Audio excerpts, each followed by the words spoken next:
पोतायचे आणि दगड बांधल्याबरोबर वडील म्हणतात मी माझ्या हातात 2 मुली घेतो. आई म्हणते मी माझ्या हातात 1 मुलगा घेतो. आज आपण काय करायचं, पाडीची वेळ व्हायच्या वेळेत आपण जायचं आणि खोड्यामध्ये काय करायचं, आपला प्राण देऊन टाकायचा. आपल्याला जगण्यात अधिकार नाहीये असं म्हणले बरोबर झोपी गेले.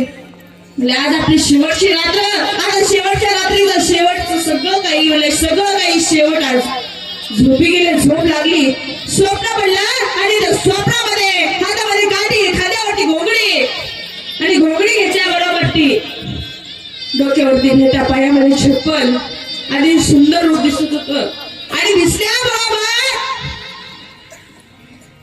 मामाने सांगितलं ए तोंड राड्याच्या काय म्हणायला जातो, माझ्याकडे लढायला तुला काहीच कमी पडू देत नाही. कोण मामा सांगितलं पत्नीला अगं माझ्या स्वप्नामध्ये कोणीतरी चमत्कारी बाबा आलता, त्याच्या हातामध्ये काठी होती, खाण्यावरती घोंगडी होती, डोक्याला फेटा होता, अतिशय तेजस्वी दिसत होता.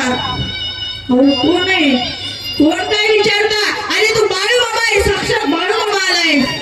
अगं बाळू मामा आलाय, अगं पण त्याने मला भेटायला बोलवलं. अहो काहीतरी उपाय सांगतील हो मामा, जाऊन या लवकर असं म्हणल्याबरोबर कापशीला जाण्यासाठी उसने 10 रुपये घेतले. 10 रुपये घेतले, किती गरीब आहे बा. 10 रुपये उसने घेतले आणि 10 रुपये उसने घेतल्याबरोबर बाबा मी तुझ्या सालभर काम करीन पण मला 10 रुपये दे. हात जोडले आणि हात जोडून कोण म्हणतोय, दोडीबा पाटील म्हणतोय दादा मला 10 रुपये दे रे, मी तुझं सालभर काम करीन, मला फक्त कापशीवरून जाऊन येऊ दे.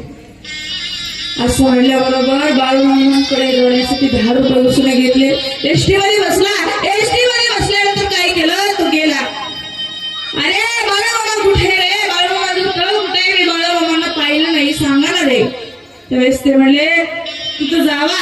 त्या माळावर काय म्हणले, बाळूमामा बसले, बाळूमामाचा तळ बसलाय आणि तिथं गेल्यानंतर बाळूमामा कुणाला निराश करत नाही. असं म्हणल्याबरोबर बाळूमामांनी बाळूमामाचं दर्शन घेतलं.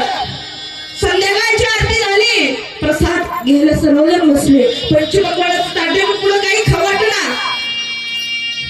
अरे मी जर आता खाल्लं ना, कसला बाप हा, लेकरांना नाही आणि हा एकटा खातोय, कसला बाप, खाऊ वाटलं नाही. खायचं ताट बाजूला सोडलं. सकाळ झाली, महाशिवरात्र घडाली आणि शिवरात्र घडवल्याबरोबर बाबा म्हणतोय अरे आता तरी खा.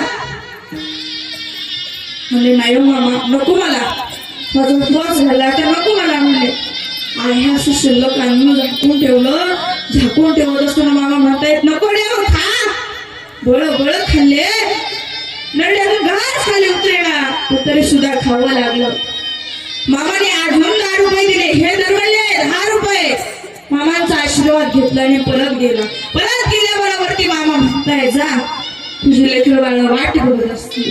पण इकडं आल्याबरोबर मनात काय सुटलं बाबा, आता मी जर गेलो तर माझी मुलं विचारतील बाबा काय आणलं खायला. मुली म्हणतील काय आणलं खायला, मुलगा म्हणेल काय आणलं खायला, हो काय झालं तुम्ही गेल्यानंतर. असं म्हणणारे पत्नी सुद्धा घरी जड पावलाने बाप वाट चालत होता, पण तरी सुद्धा तर गेला. तर जवळ येताच म्हणता काय उत्तर द्यावं, तरी सुद्धा गेला.